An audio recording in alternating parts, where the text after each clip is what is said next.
మీరందరూ ఆందోళన చెంది ఉంటారని నేను అనుకుంటున్నా. కానీ మనమందరం మనసులో ఎలాంటి కల్మషం లేకుండా భవిష్యత్ తరాల కోసం ఈనాడు ఒక భారత్ ఫ్యూచర్ సిటీని ఈ ప్రాంతంలో ప్రారంభించుకోవాలని అనుకుంటే వరుణ దేవుడు కూడా ఈరోజు మనకు సహకరించి ఈ కార్యక్రమాలను ముందుకు తీసుకెళ్ళడానికి ఈరోజు మనకు అవకాశం దొరికింది. చాలామంది కుట్రలు కుతంత్రాలు చేస్తున్నారు, నోటికొచ్చింది మాట్లాడుతున్నారు. చెయ్యకూడని రాద్ధాంతం చేయడమే కాదు, ఎన్నో రకాల ఆరోపణలు చేస్తున్నారు. ఇక్కడ రేవంత్ రెడ్డి గారికి ఓ భూములు ఉన్నాయి, ఆయన కోసం నగరం కట్టుకుంటుండని.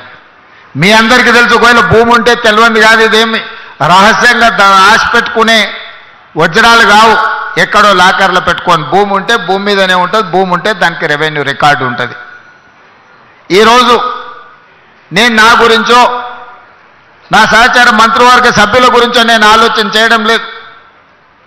ఇంకా ఒక మాట చెప్పాలంటే, ఈనాడు బతుకున్న మన కోసం కాదు, రేపు భవిష్యత్తులో పుట్టబోయే మన పిల్లలు, వాళ్ళ పిల్లలు, వాళ్ళ పిల్లలు, వాళ్ళ ఫ్యూచర్ కోసం నేను ఈరోజు ఆలోచన చేస్తున్నా.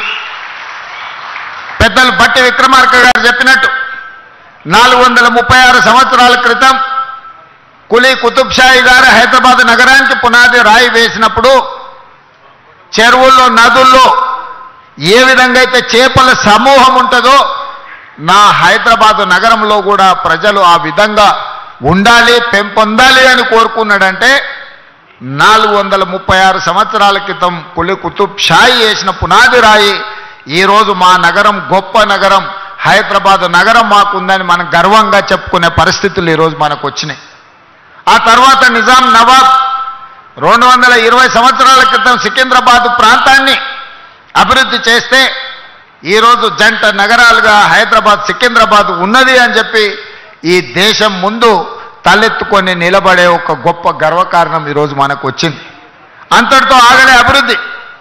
ఆనాడు చంద్రబాబు నాయుడు గారు, డాక్టర్ వైఎస్ రాజశేఖర రెడ్డి గారు మాకెందుకులే, మేము ఉన్నప్పుడు ఏదో కాలం గడిపేస్తే చాలు అనుకొని ఉంటే ఇవాళ సైబరాబాద్ వచ్చి ఉండేది కాదు, హైటెక్ సిటీ కట్టి ఉండేవాళ్ళు కాదు, ఔటర్ రింగ్ రోడ్ ఈరోజు మన కళ్ళ ముందర ఉండేది కాదు.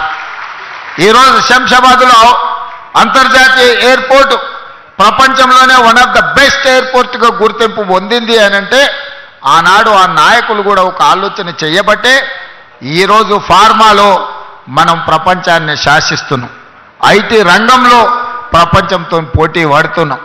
సిలికాన్ వ్యాలీలో ఈరోజు మన పిల్లలు గొప్ప గొప్ప పొజిషన్లో ఉన్నారు అని అంటే ఆనాటి నాయకులు ఒక ప్రణాళికబద్ధమైన ఆలోచన చేసిండ్రు కాబట్టి ఈరోజు ప్రపంచంతో పోటీ పడగలుగుతాం.